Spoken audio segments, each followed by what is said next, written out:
ခရီးဆောင်တက်တာဆိုတာတာမန်အားဖြင့်ခရီးသွားတဲ့အခါအဝတ်အစားတွေနဲ့လိုအပ်တာတွေထည့်ဖို့သုံးတဲ့ပစ္စည်းတစ်ခုပါ။ဒါပေမဲ့2004ခုနှစ်မေလမှာတော့ဒီခရီးဆောင်တက်တာတွေဟာဘယ်တော့မှမမေ့နိုင်တဲ့ကြောက်စရာအကောင်းဆုံးလက်နက်ခံပစ္စည်းတွေဖြစ်လာခဲ့ပါတယ်။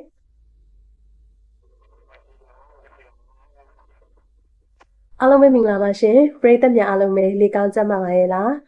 ချော channel လေးမှာဗီဒီယိုတွေမတင်ဖြစ်တာ3လလောက်ကြာသွားခဲ့ပါတယ်။ချောရဲ့ personal ကိစ္စလေးတွေနဲ့မအားတဲ့အတွက်ကြောင့်မလို့ဗီဒီယိုလေးတွေကိုမတင်ဖြစ်တာပါ။ဒါပေမဲ့ဒီကြားထဲမှာတော့ပရိသတ်တွေကိုချောအမြဲတမ်းတတိယနေပါတယ်နော်။အခုချောဗီဒီယိုတွေကိုပြန်လည်ပြီးတော့မှစူးစမ်းပြီးတော့တင်ဆက်ပေးသွားပါမယ်။အဲ့အတွက်ကြောင့်မလို့ချောရဲ့ဗီဒီယိုလေးတွေကိုဆက်လက်ပြီးတော့အားပေးကြပါလို့ပြောချင်ပါတယ်ရှင်။ချောရဲ့ Case File 31 channel လေးကို subscribe မလုပ်ရသေးရင်လည်း subscribe လေးနဲ့အားဖြစ်ပေးပါလို့ပြောချင်ပါတယ်ရှင်။ဒီနေ့ချောရဲ့ Case File 31 channel မှာတော့ American ပြည်အောင်စုကိုတုံ့လှုပ်သွားစေခဲ့တဲ့ Suitcase Murder လို့အမည်ရတဲ့ Melanie Maguire ရဲ့အကြောင်းကိုအစအဆုံးပြောပြပေးသွားမှာပဲဖြစ်ပါတယ်။သူမဟာ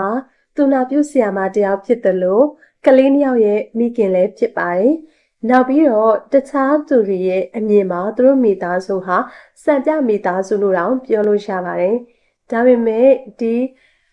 အပြင်ပန်းလှပတဲ့ဘဝရဲ့နောက်ကွယ်မှာသူမဟာခင်မွန်းဖြစ်သူကိုရဲရဲဆက်ဆက်တပ်ဖြတ်ပြီးတော့ခန္ဓာကိုယ်တွေကိုအစိမ့်စိမ့်မှမှဖြတ်တောက်ပြီးခီးဆောင်တက်တာသုံးလုံးနဲ့အတူတူပင်လယ်ထဲကိုလွတ်ပစ်ခဲ့ရဆိုပြီးတော့ဆွဆွဲခံခဲ့ရပါတယ်။ဒီနေ့ပြပြမယ့် case မှာတော့လိန်ဆက်ဆံရေးလိန်လည်မှုလူတက်မှုနဲ့ချစ်ချင်းမြတ်တာတွေရောရှက်နေတဲ့ case တစ်ခုပဲဖြစ်ပါတယ်။ဒီအကြောင်းကိုဆိုလို့ရှိရင် lifetime နဲ့ Netflix မှာတော့ရုပ်ရှင်အဖြစ်ရိုက်ကူးခံခဲ့ရပါတယ်။အဲ့အတွက်ကြောင့်မလို့ချောနဲ့အတူတူဒီအကြောင်းအရာလေးကိုအဆုံးထိလိုက်ပါပြီးတော့နားဆင်ပေးပါအောင်နော်။2004ခုနှစ်ဧပြီလ28ရက်နေ့New Jersey ပြည်နယ် Woodbridge မြို့မှာနေထိုင်ကြတဲ့ Bill Maguire နဲ့ Melanie Maguire တို့ဟာသူတို့မိသားစုနေထိုင်မှုအတွက်အိမ်တစ်လုံးကိုဝယ်ယူဖို့စာချုပ်ချုပ်ဆိုတဲ့နေ့လေးတစ်နေ့ဖြစ်ပါတယ်။ဒီလိုပျော်ရွှင်စရာကောင်းတဲ့နေ့တစ်နေ့ဖြစ်ဖို့ရှိပေမဲ့ဒါဟာ Bill ကိုနောက်ဆုံးတွေ့မြင်ရတဲ့နေ့လေးဖြစ်သွားခဲ့ပါတယ်။ Bill ဟာဆိုလို့ရှိရင်အသက်39နှစ်အရွယ်ရေတက်ဝါရင်ဟောင်းတဦးဖြစ်ပြီးတော့ New Jersey Institute of Technology မှာကတိကအဖြစ်နဲ့အလုပ်လုပ်နေတဲ့သူတစ်ယောက်လည်းဖြစ်ပါတယ်။သူနဲ့ Melanie ဟာဆိုလို့ရှိရင်1996ခုနှစ်မှာလက်ထပ်ခဲ့ကြပြီးတော့သားလေး2ယောက်ကိုထွန်းကားခဲ့ပါတယ်။ Bill ဟာ39နှစ်အရွယ်ရေတက်ဝါရင်ဟောင်းတဦးဖြစ်ပြီးတော့ New Jersey Institute of Technology မှာကတိကအဖြစ်နဲ့အလုပ်လုပ်နေတဲ့သူပါ။သူနဲ့ Melanie ဟာဆိုလို့ရှိရင်1996ခုနှစ်မှာလက်ထပ်ခဲ့ကြပြီးတော့သားယောက်ျားလေး2ယောက်ထွန်းကားခဲ့ပါတယ်။ Melanie ကတော့မြို့ထဲကနာမည်ကြီးတဲ့ဈေးကန်းတစ်ခုမှာသူနာပြုဆရာမတစ်ယောက်အဖြစ်အလုပ်လုပ်ကိုင်နေတာပါ။အပြင်ပန်းကြည့်ရင်တော့သူတို့မိသားစုကအရန်ကိုအင်းချမ်းတည်ငြိမ်တဲ့တာမန်မိသားစုတွေပါပဲ။ဒါပေမဲ့ Melanie ဟာခင်မွန်းဖြစ်သူ Bill ဟာအကျန်းဖက်တက်တဲ့လုပ်ရက်တွေရှိရဆိုပြီးတော့နောက်ပိုင်းမှာပြောခဲ့ပါတယ်။သူမပြောပြချက်အရဧပြီလ28ရက်နေ့ညမှာသူတို့လင်မယားနှစ်ယောက်ကရန်ဖြစ်ကြပြီးတော့ Bill ကသူမကိုပါးရီရိုက်တယ်။နောက်ပြီးတော့သူ့ရဲ့ပါးစပ်ထဲကိုလည်းအဝတ်6ခန့်စက်ကူတွေကိုထိုးသွင်းခဲ့တယ်လို့ပြောခဲ့တယ်။အဲဒီနောက်မှာ Melanie ကသူအတင်းရုန်းကန်ပြီးတော့ရေချိုးခန်းထဲကိုဝင်ပုန်းလိုက်တယ်။ရေချိုးခန်းထဲလျှောက်သွားပြီးသူကအပြင်ကဘေးရဲ့အတန်ကိုသူနားထောင်နေတယ်ပေါ့နော်အဲ့ဒီချိန်မှာအတန်ကဘေးရဲ့အတန်ကတိတ်သွားတယ်အဲ့အတွက်ကြောင့် Melanie ကရေချိုးခန်းထဲကနေပြီးတော့သူအပြင်ကိုထွက်ကြည့်တော့အိမ်ထဲမှာပင်ကားမရှိတော့ဘူးဒါဆိုလို့ရှိရင်သူမဘေးကိုနောက်ဆုံးတွေ့ခဲ့ရတယ်ဆိုပြီးတော့သူဟာရဲတွေကိုထွက်ဆိုခဲ့ပါတယ်နောက်တစ်နေ့မှာဆိုလို့ရှိရင်ဘေးရဲ့ကားကို Atlantic City မြို့ကဟိုတယ်တစ်ခုအနီးမှာစွန့်ပစ်ထားတာကိုတွေ့ရှိခဲ့ရတယ်ဒါပေမဲ့ဘေးကတော့ပျောက်ဆုံးနေသေးပါပဲBill ပျောက်ဆုံးပြီးရက်ပိုင်းအကြာဗာဂျီးနီးယားပြည်နယ်ကချစ်စပီဘေးကန်ဆက်ကကမ်းခြေအနီးမှာဒီငါးဖမ်းလေတစင်းရပေါ့နော်ထူးဆန်းတဲ့အရာတစ်ခုကိုတွေးလိုက်တယ်အဲ့ဒါဘာလဲဆိုလို့ရှိရင်ရေပေါ်မှာခီးဆောင်တစ်တာတစ်လုံးမျောပါနေတာပေါ့နော်အဲ့ဒီတစ်တာကိုအဲ့ဒီငါးဖမ်းလေသမားကယူပြီးတော့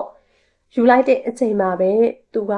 အရန်ကိုစိုးဝါးတဲ့အနံ့တစ်ခုကိုသူရှားလိုက်တယ်ရပြီးတော့ဒီတစ်တာကိုဖွင့်ကြည့်လိုက်တဲ့အချိန်မှာတော့လူတစ်ယောက်ရဲ့ခြေထောက်တစ်စုံကို သူတွေးလိုက်ရတယ်ပေါ့နော်နောက်ထပ်တစ်ပတ်အတွင်းမှာပဲနောက်ထပ်ခရီးဆောင်တစ်တာနှလုံးကိုထပ်မံတွေ့ရှိခဲ့ရတယ်ဒီတစ်ခါမှာဆိုလို့ရှိရင်လည်းဒီကျန်တဲ့တစ်တာနှလုံးမှာလူခန္ဓာကိုယ်ရဲ့ကျန်တဲ့အစိတ်အပိုင်းတွေကိုထပ်မံပြီးတော့တွေ့ရှိခဲ့ရတယ်ပေါ့နော်စုစုပေါင်းတစ်တာသုံးလုံးထဲမှာလူတစ်ယောက်ရဲ့ခန္ဓာကိုယ်အစိတ်စိတ်အမွှားမွှားတွေကိုတွေ့ရှိခဲ့ရခြင်းလည်းဖြစ်ပါတယ်။ရဲတွေရဲ့စစ်ဆေးချက်အရာလူသေးအလောင်းဟာဆိုလို့ရှိရင် 0.38 တနက်နဲ့ဒီ၃ချက်ပြစ်တက်ခံရပြီးတော့မှဒီခန္ဓာကိုယ်ကိုအစိတ်စိတ်အမွှားမွှားဒီထပ်မံပြီးတော့ဖျက်တောက်ခံထားရတာကိုတွေ့ရပေါ့နော်။ဒီတနက်တန်ရာ၃ချက်ကဆိုလို့ရှိရင်လည်းသူ့ရဲ့ဥကောင်းကိုတစ်ချက်ထိမှန်တယ်။နောက်ထပ်2ချက်ကတော့သူ့ရဲ့ကိုယ်တွေကိုထိမှန်ခဲ့တယ်လို့သိရတယ်။ဒီနေရာမှာဘယ်နှစ်ခုရှိပါတယ်။အဲ့ဒါကဘာလဲဆိုရင်ဒီတစ်တာသုံးလုံးတွေကလူကဘယ်သူလဲ။ဒီတစ်ခါမှာရဲတွေကဆိုလို့ရှိရင်ဒီသေဆုံးသွားတဲ့သူရဲ့မျက်နှာပုံစံကိုဆွဲပြီးတော့လူထုကိုသူတို့အကူအညီတောင်းခဲ့တယ်။ဒီပုံစံကိုမြင်လိုက်တဲ့အခါမှာဘေးရဲ့ရေတက်ဟောင်းတယောက်ရဲ့ဇနီးကဒါဟာသူတို့သိရဲ့ဘေးပဲဆိုပြီးတော့ချက်ချင်းသိလိုက်တယ်။ရဲတွေကလည်းဒီလူသေးလောင်းဟာဘေးလို့သူတို့ဘေးဆိုတာကိုမှန်ကန်တာကိုသိရနဲ့သူ့ရဲ့ဇနီးဖြစ်သူမယ်လနီကိုသတင်းပေးဖို့အတွက်ဆက်သွယ်ခဲ့ပါတယ်။နောက်ပိုင်းမှာမယ်လနီကိုတွားရောက်ဆက်သွယ်ခဲ့တဲ့ရဲစုံစမ်းစစ်ဆေးရေးမှုရဲ့ပြောကြားချက်အရဆိုလို့ရှိရင်မယ်လနီဟာဒီစကားပြောနေတော့မှငိုကြည့်အောင်စောင့်နေဒါပေမဲ့ညရည်တစ်စက်မှမကြခဲ့ဘူးလို့လည်းသိရတယ်ပေါ့နော်ဒီထက်ပိုပြီးစိတ်ဝင်စားဖို့ကောင်းတာကတေဆုံးသူဘယ်ဖြစ်ကြောင်းကိုအတီးပြုလိုက်တဲ့နေ့မှာပဲမယ်နီကခင်မိုးဖြစ်သူကိုကွာရှင်းမှုတရားစွဲဆိုထားတဲ့စာရွက်စာတမ်းတွေကိုတရားရုံးမှာတင်သွင်းလိုက်တာပါပဲဒီအချက်ဟာဆိုလို့ရှိရင်ရဲတွေအတွက်တန်တရားဖြစ်စရာပထမဆုံးအချက်ဖြစ်လာခဲ့ပါတယ်မယ်နီကဘေးဟာလောင်စာသမားတယောက်ဖြစ်ပြီးတော့ဒီသူ့ရဲ့လောင်ကစားဘော်ရီနဲ့ဒီလူရန်ကားတွေပေါ့နော်အဲ့ဒီလူရန်ကားရဲ့လက်ချက်နဲ့တေသွားတာဖြစ်နိုင်တယ်ဆိုပြီးတော့ရဲတွေကိုထွက်ဆိုချက်ပေးခဲ့တယ်ဒါပေမဲ့ရဲတွေကတော့သူမရဲ့နောက်ကျောင်းကိုစတင်ပြီးတော့စစ်ဆေးလိုက်တဲ့အခါမှာဒီထွက်ဆိုချက်တွေမှာမမှန်ကန်မှုဆိုတာကိုသိလိုက်ရတယ်ပထမအဆုံးတွေးရှိချက်ကတော့မယ်နီကသူမအလုံးလုံးနေတဲ့စေကန်းကဆရာဝန်ဒေါက်တာဘရက်လီမိုင်လာနဲ့နှစ်ကြာတန်ရောစင်နေရှိနေခဲ့တယ်ဆိုတာပါပဲသူမကလည်းဒီကိစ္စကိုဝန်ခံခဲ့ပြီးတော့သူမဟာဒီလူကိုအရန်ချစ်နေမိပြီဆိုပြီးလို့တော့ပြောခဲ့တယ်ဒါပေမဲ့ဒီထက်ဆိုးတဲ့အထောက်အထားတွေကိုဆက်လက်ပြီးတော့တွေးရှိခဲ့ရပါတယ်ပထမအချက်ကဆိုလို့ရှိရင်ဘေးမပြောက်ခင်ရက်ပိုင်းအလိုမှာမယ်နီကပန်ဆယ်ဗေးလီးယားပြည်နယ်မှာတနက်ဆိုင်တစ်ခုမှာဆိုလို့ရှိရင် 0.38 တနက်တစ်လက်ကိုဝယ်ယူထားတာကိုရဲတွေကခြေရခံမိခဲ့တယ်ပေါ့နော်ဒုတိယတစ်ချက်ကကြတော့ဒီတက်တာထဲမှာတွေ့ရတဲ့စောင့်တရားဆိုလို့ရှိရင်မယ်နီအလုံးလုံးနေတဲ့စေကန်းကစောင့်နဲ့တူညီနေတာကိုတွေ့ရှိခဲ့ရတယ်တတိယအချက်ကရဲတွေကမယ်နီရဲ့အိမ်ကကွန်ပျူတာကိုစစ်ဆေးတဲ့အခါမှာတော့အားသစ်စီရာရှာဖွေမှုမှတ်တမ်းတွေကိုတွေ့ရှိခဲ့ရတယ်အဲ့ဒီမှတ်တမ်းတွေကဘာလဲဆိုလို့ရှိရင် undetectable poison အစိတ်အာနိသင်စစ်ဆေးများရဲ့အစိတ်များနောက်ပြီးတော့ how to commit murder လူသက်နည်းဆိုတဲ့စာတွေကိုရှာဖွေထားတာတွေပါဒါမဲ့မယ်နီကတော့သူမကိုဆွဆွဲချက်တွေကိုသူညင်းဆိုခဲ့တယ်တနက်ဝယ်တာဆိုလို့ရှိရင်လည်းဘေးကသူဒုက္ခရောက်နေလို့တနက်လိုတဲ့အဲ့အတွက်ကြောင့်မလို့သူ့ကိုဝယ်ခိုင်းတာဆိုပြီးတော့သူဟာပြောခဲ့ပါတယ်ရဲတွေကတန်တရားရှိစေအချက်တွေကိုတွေ့ပေမဲ့တပ်တွေအထောက်ထားတွေမခိုင်လုံဘူးအဲ့အတွက်ကြောင့်မလို့သူတို့ဟာဆိုလို့ရှိရင်နီးပြူဟာတစ်ခုကိုထားခဲ့တယ်အဲ့ဒါဘာလဲဆိုလို့ရှိရင်ဒေါက်တာဘရက်လီကိုဆက်သွယ်ပြီးတော့မယ်လီနဲ့သူနဲ့ဖုန်းပြောဆိုမှုတွေကိုလျှို့ဝှက်မှတ်တမ်းအနေနဲ့ပေးဖို့ကိုခွင့်ပြုချက်တောင်းခဲ့တာပဲဖြစ်တယ်ပေါ့နော်ဒီဒေါက်တာဘရက်လီနဲ့အတန်ဖမ်းထားတဲ့ဒီစကားတွေထဲမှာဆိုလို့ရှိရင်မယ်နီဟာသူမရဲ့အပြစ်ကင်းကြောင်းတွေကိုသူဟာအခိုင်အမာပြောခဲ့မယ်တချို့သောစကားစုတွေကြောင့်ရဲတွေကတန်တရားပို့ပြီးတော့တိုးလာတယ်ဥပမာပြောရလို့ရှိရင်ဘယ်ပျောက်ဆုံးသွားတဲ့နေ့အဲ့နွေးညမှာဆိုလို့ရှိရင်သူမဘယ်ရောက်နေရဲဆိုတဲ့အချိန်စရာကတိုက်ညီမှုမရှိတာမျိုးနောက်ပြီးတော့ဒီဖြစ်ရပ်တွေကိုရှင်းပြတဲ့နေရာမှာလည်းဝေဝါးနေတာမျိုးတွေကိုတွေ့ရတာပါနောက်ဆုံးမှာတော့2005ခုနှစ်ဇွန်လမှာမယ်လီကိုပထမအဆင့်လူသတ်မှုနဲ့ဖမ်းဆီးလိုက်ပါတော့တယ်2009ခုနှစ်မတ်လမှာမယ်လီမက်ကွာယာရဲ့တရားခွင်ကိုစတင်ခဲ့ပါတယ်တရားလိုပြည်သူရှိနေချုပ်ကတော့သူမဟာ ချစ်သူဆရာဝန်နဲ့လက်ထပ်ဖို့အတွက်ခင်မွန်းဖြစ်သူကိုတက်ဆွဲချက်တင်ခဲ့တဲ့ဒါပေမဲ့မယ်လနီကတော့သူမဟာအဖြစ်ကင်းဆောင်ကိုဆက်လက်ပြောကြားခဲ့ပြီးတော့ဘေးရဲ့အကြမ်းဖက်တဲ့လုပ်ရက်တွေနဲ့လောင်ကစားအကြောင်းတွေကိုအလေးပေးပြီးတော့ထွက်ဆိုခဲ့ပါတယ်။တရားခွင်အတွင်းမှာထင်ရှားတဲ့အချက်တစ်ခုကတပ်တေခံပစ္စည်းတွေကသွေးဆက်တွေနဲ့ပတ်သက်တဲ့ဆွေးနွေးညှိခုံမှုပါပဲ။တရားလိုဘက်ကမယ်လနီတို့နေထိုင်တဲ့တိုက်ခန်းအသေးလေးထဲမှာလူတစ်ယောက်ကိုခွဲစိတ်ခဲ့မယ်ဆိုလို့ရှိရင်သွေးအောင်းနိုင်တဲ့ပမာဏကများပြားပြီးတော့ခန္ဓာဗေဒဆိုင်ရာအထောက်အထားတွေအများကြီးကြံ့ရဲခဲ့မှာဖြစ်တယ်ဆိုပြီးတော့ငင်းခုန်ခဲ့ပေမဲ့တကယ်တမ်းသွားရောက်စစ်ဆေးတဲ့အခါမှာတော့ဒီသွေးဆက်တွေကိုရှာမတွေ့ခဲ့ဘူးပေါ့နော်။ဒါဟာမယ်လနီရဲ့ရှေ့နေအတွက်အားသာချက်တစ်ခုဖြစ်ခဲ့ပါတယ်။ဒီလောက်တင်းငယ်တဲ့တိုက်ခန်းလေးထဲမှာဒီလိုမျိုးရက်ဆက်ကြမ်းကြုတ်တဲ့လုပ်ရက်တွေကိုကျူးလွန်ဖို့မဖြစ်နိုင်ဘူးဆိုပြီးတော့လဲစောရကတက်ခဲ့ပါသေးတယ်။ဒါပေမဲ့လည်းတရက်လိုဘက်ကတင်ပြတဲ့တဲဝိုင်းတဲ့အထောက်အထားတွေဟာဆိုလို့ရှိရင်အရန်ကိုအားကောင်းနေခဲ့ပေါ့နော်။ဒီနေရာမှာတရားခွင်မှာအရန်ကိုအရေးပါတဲ့အချက်တစ်ခုကိုချောလေးလာရှာဖွေရတဲ့လောက်ကိုပြောပြချင်ပါတယ်။ပထမအဆုံးနားလေရမှာကသွေးပမာဏပါ။လူတစ်ယောက်မှာသွေးပမာဏစုစုပေါင်းဘယ်လောက်ရှိလဲဆိုတာကိုအရင်သိဖို့လိုရပေါ့နော်။လူတစ်ယောက်ရဲ့ခန္ဓာကိုယ်မှာသွေးပမာဏဆိုလို့ရှိရင်ခံမှန်းခြေ9လီတာဒါမှမဟုတ်9လီတာကျော်နိုင်တယ်ပေါ့နော်။ပြောမယ်ဆိုလို့ရှိရင်ရေတန့်ဘူးကြီး9ဘူးစာလောက်ရှိတယ်။အခုမယ်လနီတို့နေထိုင်တဲ့တိုက်ခန်းကသေးတယ်လို့ဆိုရမယ်ပေါ့နော်အဲ့ဒီလိုတိုက်ခန်းသေးသေးလေးထဲမှာလူတစ်ယောက်ကိုခွဲစိတ်တယ်ဆိုရင်တော့မှဒီသွေး9လီတာလောက်อ่ะပေါ့နော်အကုန်မဟုတ်ရင်တော့မှအနည်းငယ်ကသူလောက်ခဲ့အနီးနားမှာကြံခဲ့နေရမှာပါဥပမာပြောမယ်ဆိုလို့ရှိရင်ကြမ်းပြင်ပေါ်နံရံတွေပေါ်နောက်ပြီးတော့ပရိဘောကပစ္စည်းတွေပေါ်နောက်ပြီးတော့သူခွဲစိတ်ထားတဲ့ဒီဓာတ်တွေလွှတ်အစတဲ့ကရိယာတွေပေါ့နော်နောက်ပြီးတော့တန်ရှင်းလုပ်ထားတဲ့အဝတ်စားတွေနောက်ပြီးတော့ဒီရေစင်းပိုက်ပေါ့နော်ရေပိုက်တွေစတဲ့နေရာတွေမှာသွေးအစနာတွေဟာကြမ်းကိုကြံခဲ့ရမှာဘာဖြစ်လို့ဒီသွေးအများကြီးဖိတ်ဆင်ရလဲဆိုလို့ရှိရင်ဒီနေရာမှာတည်ထားရမှာကလူတွေအလောင်းကိုခွဲစိတ်တဲ့အခါမှာသွေးတွေဟာဆိုလို့ရှိရင်နှလုံးခုန်လုံးနဲ့အတူတူပန်းထွက်နေတာမျိုးတော့မဟုတ်တော့ဘူးပေါ့နော်ဒါပေမဲ့လူတွေရဲ့ဒီသွေးကြောထဲမှာဆိုလို့ရှိရင်သွေးတွေကကြံ့နေသေးတယ်အဲ့ဒီလိုကြံ့နေသေးတဲ့ဒီသွေးကြောတွေကိုဒီခဏကိုအစိတ်ပိုင်းတွေကိုခွဲစိတ်လိုက်တဲ့အခါမှာဒီသွေးတွေဟာဆိုလို့ရှိရင်စီးကျလာမယ်နောက်ပြီးတော့ခဏကိုလွှားနဲ့ဖြတ်တောက်တဲ့အခါမှာဓာတ်နဲ့ပိုင်းတဲ့အခါမှာဆိုလို့ရှိရင်အသားစားတွေအယိုးစားတွေဟာဆိုလို့ရှိရင်အနှဲငယ်စီနဲ့အတူတူသွေးစားသွေးနာတွေကလည်းပါလာမှာသေးကြရပေါ့နော်ဒါကြောင့်တရက်လိုဘက်ကဆွဲချက်တင်တာကမယ်လနီက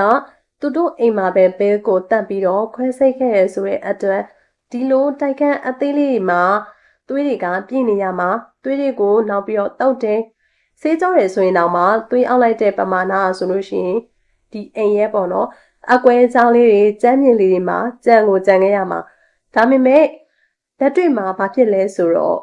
ရဲတွေကဒီတိုက်ခန်းကိုဓာတုဗေဒနီအရာစစ်ဆေးလိုက်တဲ့အခါဥပမာပြောရင်လူမီနောလိုမျိုးသွေးဆက်တွေကိုဖော်တဲ့ဆေးရည်ကိုသုံးပြီးတော့စစ်ဆေးတာအဲ့ဒါတွေကိုစစ်ဆေးတဲ့အခါမှာဆိုလို့ရှိရင်သွေးဆက်အထောက်အထားကမရှိတာတွေကိုတွေ့ရှိခဲ့ရတယ်။ဒါဟာဆိုလို့ရှိရင်တရက်ခံဘက်ကရှင်းနေရဲ့အတွက်ကိုတကယ်ကိုအားသာချက်တစ်ခုဖြစ်သွားခဲ့တယ်။သူကဆိုလို့ရှိရင်ကြည့်ပါလားဒီလောက်တင်းငယ်ဒီတိုက်ခန်းလေးထဲမှာသွေး9လီတာလောက်ကတကယ်လို့ဖိတ်စင်ခဲ့မယ်ဆိုလို့ရှိရင်ဒီသွေးဆက်တွေသွေးအောင်နေမရှိမဖြစ်ကိုကြက်နေခဲ့မှာအခုရှာမတွေ့ဘူးဆိုတော့ဒီနေရာမှာလူတက်ပြီးတော့ခွဲစိတ်မှုမဖြစ်ခဲ့ဘူးဆိုတာပြောလို့ရရင်မဟုတ်ဘူးလားဆိုပြီးတော့သူတို့စောတကတက်ခဲ့ကြတယ်ပေါ့နော်ဒါဆိုရင်ရှင်းပြချက်ကဘာရှိနိုင်မလဲဒီမှာဖြစ်နိုင်စရာ2ခုရှိတယ်ပေါ့နော်ပထမတစ်ချက်ကဆိုလို့ရှိရင်တခြားနေရာမှာသူလုပ်ခဲ့တာလည်းဖြစ်နိုင်တယ်မယ်လနီယာဆိုလို့ရှိရင်ဘေးကိုတခြားနေရာမှာတက်ပြီးတော့ခွဲစိတ်ခဲ့တာလည်းဖြစ်နိုင်တယ်ဥပမာပြောရရင်ကားကိုတောင်ဒါမှမဟုတ်အငှားယူထားတဲ့နေရာတစ်ခုခုမှာလုပ်ခဲ့တာမျိုးဒါပေမဲ့ဒီလိုနေရာဆိုလို့ရှိရင်လည်းသွေးဆက်တွေကိုရှာတွေ့ရမှာတခြားနေရာတွေကိုလည်းရဲတွေကရှာဖွေခဲ့ပေမဲ့မတွေ့ခဲ့ရဘူးပေါ့နော်ဒုတိယချက်ကကြတော့တေချာတဲ့တန်ရှင်းရေးတွေကိုသူလုပ်ခဲ့တာဖြစ်နိုင်တယ်မယ်လနီကာဆိုလို့ရှိရင်ဒီသွေးတွေကိုသူအလွန်တရာမှာတေချာအောင်သူတန်ရှင်းတုတ်တင်ပြီးတော့ရှင်းလင်းခဲ့တာလည်းဖြစ်နိုင်တယ်ဒါပေမဲ့ဒီလိုဆိုရင်တော့မှစောနာကချောပြောခဲ့တယ်လို့မျိုးလူမီနောလိုမျိုးအစင်မြင့်နဲ့နီးပညာတွေနဲ့စစ်ဆေးတဲ့အခါမှာဆိုလို့ရှိရင်သွေးအစအနတွေကအနှဲငယ်လေးတော့ပြန်ပေါ်လာရမှာပေါ့နော် ဒီအမှုမှာဆိုလို့ရှိရင်အဲ့လိုမျိုးလုံးဝမရှိခဲ့ဘူးပေါ်မလာခဲ့ဘူးပေါ့နော်ဒီအချက်တွေကတရက်ခွင်မှာအရန်ကိုအရေးပါတဲ့အတွက်ကြောင့်မလို့နောက်ပိုင်းမှာဒီအမှုကိုပြန်လေ့လာတဲ့အခါမှာဆိုလို့ရှိရင်ဒီအကြောင်းကိုဆိုလို့ရှိရင်ရာဇဝတ်မှုပညာရှင်တယောက်ကဒီပြန်ပြီးတော့ရှင်းပြထားရှိရပေါ့နော်သူမအနေနဲ့ကတော့မန်လီလုပ်ခဲ့တဲ့ဆိုတာကိုကျမမသိကြဘူးဒါပေမဲ့တကယ်လို့သူမလုပ်ခဲ့တယ်ဆိုရင်တော့မှဒီတရက်လိုဘက်ကဆွဲချက်တင်တဲ့အတိုင်းလုပ်ခဲ့တာမျိုးလုံးဝမဟုတ်ဘူးအချိန်စရာရရောမှုကင်းစိတ်ပညာအထောက်အထားတွေမရှိတာကြောင့်ဒီလိုမျိုးမဖြစ်ခဲ့ဘူးပေါ့နော်ဒါကြောင့်မလို့ဒီနေရာမှာအငင်းပွားမဲ့အနှစ်ချုပ်ကဆိုလို့ရှိရင်သွေးဆက်တွေမရှိတာကမန်လီအတွက်အာသာချက်ဖြစ်ခဲ့ပေမဲ့တရားသူကြီးနဲ့ဂျူရီလူကြီးရဲ့အတွက်ကတော့တခြားသောသွယ်ဝိုက်တဲ့တပ်တွေဥမာပြောမယ်ဆိုလို့ရှိရင်တနက်ဝယ်တာ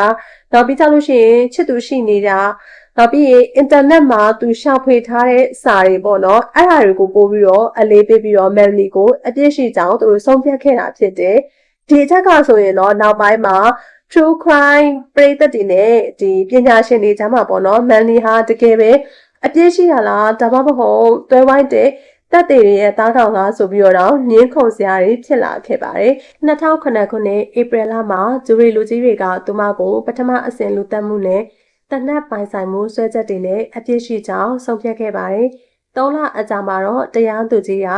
မယ်လီကိုထောင်ဒဏ်တစ်သက်ကျော်ချမှတ်လိုက်ပါတော့တယ်တရားသူကြီးကဒီအမှုမှာဘယ်လိုပြောလဲဆိုတော့မယ်လီမက်ကွာယာဟာဆိုလို့ရှိရင်သူမရဲ့ရာဇဝတ်မှုကိုဖုံးကွယ်ဖို့သူဟာထူးထူးခြားခြားစ조사အားထုတ်မှုတွေလှုပ်ဆောင်ခဲ့တယ်ဒါပေမဲ့ဒီပြည်နယ်ကလည်းဒီရာဇဝတ်မှုတွေကိုဖော်ထုတ်ဖို့အတွက်အလားတူစ조사အားထုတ်မှုတွေလှုပ်ဆောင်ခဲ့တယ်ဆိုပြီးတော့သူကမှတ်ချက်ပြုခဲ့တယ်မန်လီမက်ကွာယာဟာအခုအချိန်ထိနယူးဂျာစီပြည်နယ်ကအန်ဒါမက်ဟမ်ဆိုတဲ့အမျိုးသမီးအကျဉ်းထောင်မှာတသက်တကြုံပြစ်ဒဏ်ကိုကြားခံနေရဆဲဖြစ်ပါတယ်။သူမဟာဆိုလို့ရှိရင်အယူခံဝင်မှုတွေကိုအကြိမ်ကြိမ်ပြုလုပ်ခဲ့ပေမဲ့အားလုံးပယ်ချခံခဲ့ရတယ်။2020ခုနှစ်2020အစီအစဉ်မှာသူ့ကိုပြန်လည်မေးမြန်းတဲ့အခါမှာဆိုလို့ရှိရင်သူမကိုပေါ့နော်အပြစ်မဲ့တယ်လို့ယုံကြည်နေစေလားလို့မေးတဲ့အခါမှာသူမကလုံးဝဆိုပြီးတော့သူပြောကြားခဲ့တယ်ပေါ့နော်ဒါပေမဲ့လွန်မြောက်ဖို့ကတော့မျောလင့်ချက်လုံးဝမရှိဘူးဆိုတာကိုသူနားလည်နေတယ်မျောလင့်ဖို့ကိုကျမကြောက်နေပါတယ်ဘာလို့လဲဆိုတော့ဒီထောင်ထဲမှာမျောလင့်ချက်မဲ့သွားလို့ရှိရင်ပျက်စီးသွားခဲ့ရင်ဒါဟာဝိညာဉ်ကိုပါသိစေနိုင်တယ်ဆိုပြီးတော့လေသူမကပြောခဲ့ပါတယ်ဒီအမှုကဆိုလို့ရှိရင်ဒီနေ့အထိကိုအငင်းပွားပြရာတွေကြံရစ်ခဲ့ပါတယ်တချို့ကဆိုလို့ရှိရင်မယ်လီဟာအပြည့်ရှိတယ်လို့ယုံကြည်ကြပြီးတော့တချို့ကဆိုလို့ရှိရင်သွယ်ဝိုက်တော့အထောက်ထားရင်းနဲ့ဒါစီရင်ချက်ချခံခဲ့ရတယ်ဆိုပြီးဒီခိုင်မာတဲ့ရုံလုံးကြောဆိုင်ရာတပ်တွေကမခိုင်လုံးဆိုပြီးတော့လည်းအငင်းပွားမှုတွေဖြစ်နေကြတယ်ပေါ့နော်ဒီဇလန်မှာဆိုလို့ရှိရင်ဘဝရဲ့အပြင်းပန်းလှပမှုအောက်မှာဒီဘလောက်အထိကြောက်စရာကောင်းတဲ့မှောင်မိုက်တဲ့အရာတွေရှိနေလဲဆိုတာကိုအသိပေးနေတာပဲဖြစ်ပါတယ်ချစ်ချင်းမြတ်တာတွေဟာအမုန်းဖြစ်သွားနိုင်တယ်သစ္စာရှိမှုဟာလိမ်လည်မှုဖြစ်သွားနိုင်တယ်နောက်ဆုံးမှာတော့ခရီးဆောင်တစ်တာတစ်လုံးဟာဆိုလို့ရှိရင်လူတစ်ယောက်ရဲ့နောက်ဆုံးနားကိုရနေရဖြစ်သွားနိုင်တယ်ဆိုတာပါပဲဒီနေ့တင်ဆက်ပေးခဲ့တဲ့ Suitcase Murder Case ကိုနားဆင်ပြီးအတွက်ပရိသတ်များအားလုံးကိုကျေးဇူးအများကြီးပဲတင်ပါတယ်ဒီ case နဲ့ပတ်သက်ပြီးတော့နားဆင်သူပရိသတ်တွေရဲ့ထင်မြင်ချက်ကိုလည်း comment မှာဒီတစ်ချက်လောက်ရေးပေးခဲ့ပါအောင်နော်တကယ်ပဲဘန်နီဟာအပြည့်ရှိရလားဒါမှမဟုတ်သွဲဝိုင်းတဲ့တပ်တွေရဲ့တားကောင်လားဆိုတာကိုပါနောက်နေ့မှလည်းဘယ်လိုမျိုးစိတ်ဝင်စားဖို့ကောင်းတဲ့ရာဇဝတ်မှုတွေကိုထပ်မံတင်ဆက်ပေးသွားမလဲဆိုတာဆက်လက်ပြီးတော့အားပေးကြပါအောင်နော်ချောရဲ့ channel လေးကိုလည်း subscribe လုပ်ပေးဖို့မမေ့ပါနဲ့နော်အားလုံးပဲပျော်ရွှင်စရာကောင်းတဲ့နေ့ရက်လေးတွေပိုင်ဆိုင်နိုင်ကြပါစေလို့ကျွန်တော်ဆုတောင်းပေးလိုက်ပါတယ်ရှင်